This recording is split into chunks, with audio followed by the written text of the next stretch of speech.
Next month, the White House is set to announce a series of events to tout the success of Obamacare, which is now into its 6th year. But two presidential hopefuls on opposite sides of the spectrum dispute that claim, and it might surprise you to find out who. Joining us now to explain is Newsmax Health editor Tate. He is also the author of the #1 New York Times best-selling book, ObamaCare Survival Guide.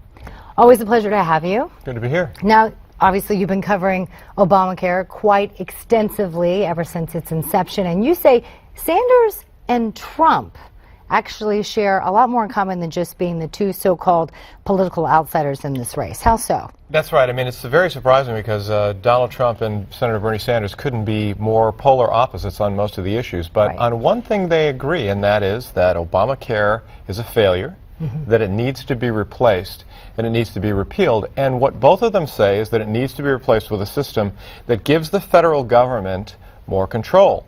Now, Bernie said this is where there are similarities, but that's about where the similarities end. Bernie Sanders is calling for what he calls Medicare for All, which is expanding Medicare, which is the program for seniors and disabled individuals, to every American, which would provide health care in a single-payer system.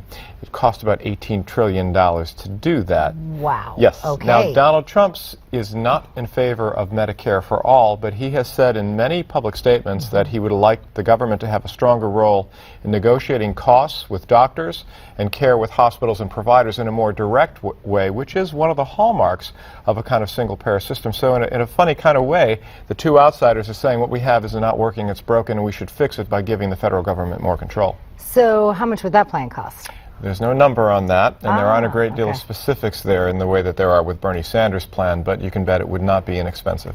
How do their plans compare to the other presidential field? The other three are very different. I mean, it's really interesting. The final five who are still in the race for the White House all have very different plans, and there could not be a wider variety of choices for voters.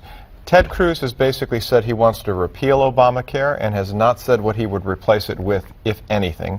Hillary Clinton, on the other hand, has said she likes Obamacare and would keep it and might even expand it, saying this week that she supports the idea of allowing undocumented immigrants to buy Obamacare health insurance plans through the exchanges and even get a federal subsidy.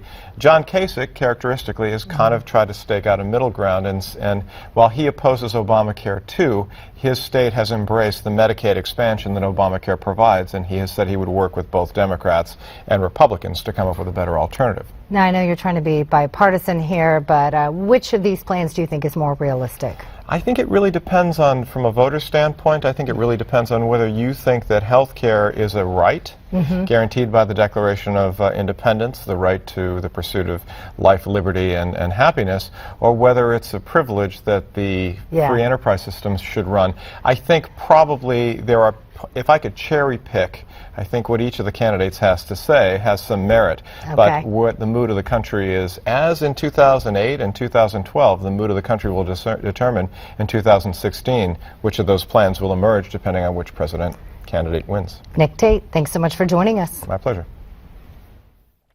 And the name of the book is ObamaCare Survival Guide.